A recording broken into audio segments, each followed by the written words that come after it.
Au reste, mes frères, réjouissez-vous dans le Seigneur. Je ne me lasse point de vous écrire les mêmes choses. Et pour vous, cela est salutaire. Prenez garde aux chiens, prenez garde aux mauvais ouvriers, prenez garde aux faux circoncis, car les circoncis, c'est nous qui rendons à Dieu notre culte par l'Esprit de Dieu, qui nous glorifions en Jésus-Christ et qui ne mettons point notre confiance en la chair. Moi aussi, cependant, j'aurais sujet de mettre ma confiance en la chair.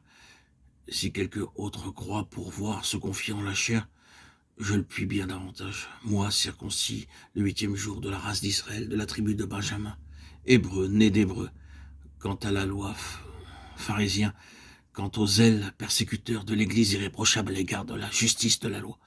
Mais ces choses qui étaient pour moi des gains, je les ai regardées comme une perte à cause de Christ. Et même, je regarde toutes choses comme une perte à cause de l'excellence de la connaissance de Jésus-Christ, mon Seigneur, pour lequel j'ai renoncé à tout. Et je le regarde comme de la boue afin de gagner Christ et d'être trouvé en lui, non avec ma justice, celle qui vient de la loi, mais avec celle qui s'obtient par la foi en Christ, la justice qui vient de Dieu par la foi, afin de connaître Christ et la puissance de sa résurrection et la communion de ses souffrances, en devenant conforme à lui dans sa mort, pour parvenir, si je puis, à la résurrection d'entre les morts. Ce n'est pas que j'ai déjà remporté le prix ou que j'ai déjà atteint la perfection, mais je cours pour tâcher de le saisir, puisque moi aussi, j'étais saisi par Jésus-Christ. Oh frère, je ne pense pas l'avoir saisi, mais je fais une chose. Oubliant ce qui est en arrière et me portant vers ce qui est en avant, je cours vers le but pour remporter le prix de la vocation céleste de Dieu en Jésus-Christ. Nous tous donc, qui sommes parfaits, ayons cette même pensée. Si vous êtes en quelque point d'un autre avis, Dieu vous éclairera aussi là-dessus. Seulement au point où nous sommes parvenus, marchons d'un même pas. L'épître aux Philippiens commence par cette déclaration de Paul, car pour moi vivre c'est Christ.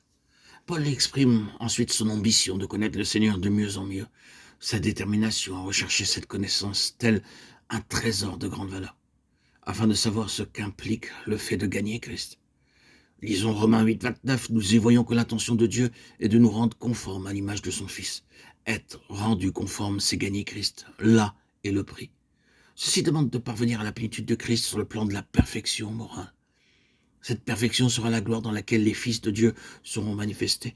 Le but et le prix de la vie chrétienne se résument à devenir moralement et spirituellement un avec Christ, dans sa place d'exaltation. Nous ferions bien de garder en vue cette fin glorieuse, la révélation des fils de Dieu. Lorsque Paul parlait de gagner Christ et de chercher à atteindre le prix, il exprimait son attente intense d'être rendu conforme à l'image du Fils de Dieu.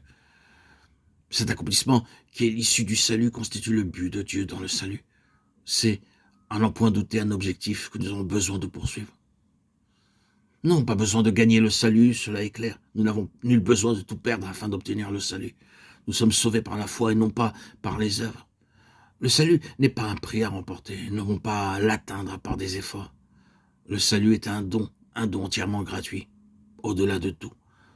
Paul aspirait à des hauteurs jamais encore atteintes. Il écrivit qu'il considérait toute chose comme une perte à cause de l'excellence de la connaissance de Christ, Jésus son Seigneur. Je vous invite à relire cette déclaration, Philippiens 3, 1, 16. Si la puissance du même esprit œuvre en nous alors, frères et sœurs en Christ bien-aimés, elle produira sans aucun doute le même effet. Nous réaliserons combien toutes les choses ont peu de prix comparé à la grande valeur de Christ.